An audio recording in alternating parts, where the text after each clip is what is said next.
Hello everyone, welcome back. We're continuing on with example 2 in lesson 1.4. And you may be thinking, wow, that's a really cool arrow down right there. And to that I would say thank you. It took me 5 minutes to draw that.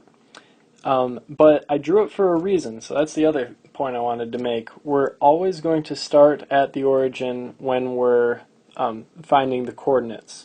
So in this problem it says give the coordinates of each point. So coordinates look something like that, right? Where we've got our x's first. So if I had the point 2, 3, then that would be my x value, that would be my y value. And I could plot that on this graph at the point. Go over 2 and up 3 and then put a point there, and that would be that point. So that's pretty much what we did in the first lesson. We're going to try something different where we're going to do the opposite thing. It's giving us a point, so there's point A. We're going to be looking for that one first. And then we're going to give the coordinates. We're going to name the quadrant it's in. So remember, we had the quadrants 1, 2, 3, we had 3, sorry about that, and 4. So we're going to tell which quadrant it is in, and then if it's not in a quadrant perfectly, maybe it's on an axis. So it could be on the x-axis or it could be on the y-axis, and you probably see a point already with that. So those are what we're going to say, or what the problem is asking us to give. So like I said, there's point A, and we need to figure out how far it's going left and right so that we can tell what the x value is. And then we need to figure out how far it is up and down with relation to the origin, which is where our starting point is. So the x value is how far it is left of the origin. So it looks like we can go over -4, so -1, -2, -3, -4, and that'll be our x value. So let's go ahead and put that in our coordinate pair. So we have -4, and then from that point, how far up are we going? Well, it looks like we go up 1, 2, 3, 4, 5, 6, 7, 8, 9, and that brings us to that point. So in the last video we would have been given -4, 9 and asked to plot it, and so we would have gone left 4 and up 9, and that would have given us point A. So we're just doing the reverse of that in this video. And then it also asks which quadrant does it lie in. So this was the first quadrant, this is the second quadrant, which is where point A is. So you can put next to it 2, because that's the quadrant it's in, and it's not on one of the axes, so don't have to worry about that. On to B. Well, first our x value is how far it is left and right of the origin. So starting at the origin, we're going 6 to the right, so that's our x value.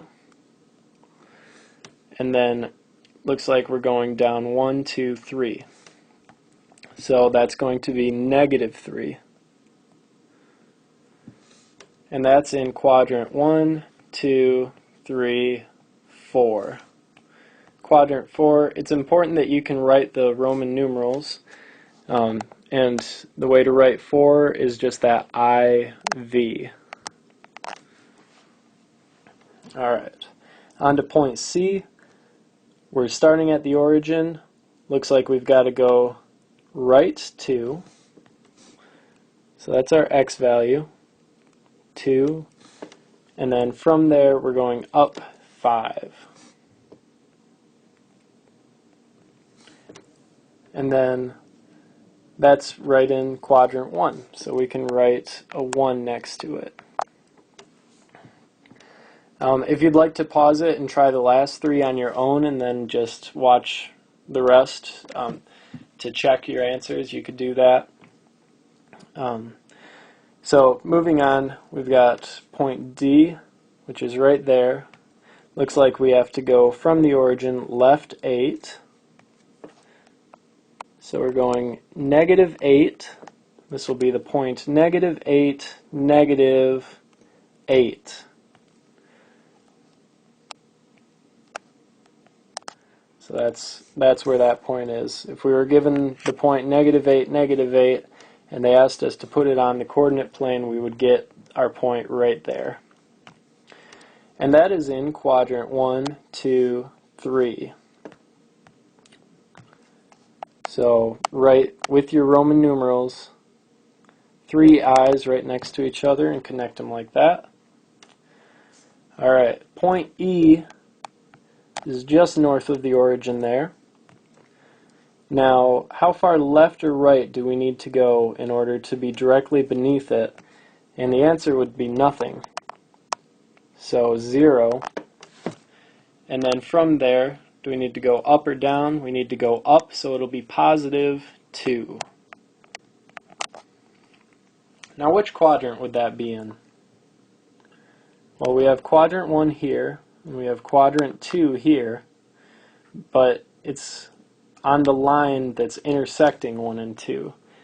So we could say it's between quadrant 1 and 2, or we could go up there and know that we have an x-axis and a y-axis, and that would be a little bit more specific to say. So we can say it's on the y-axis.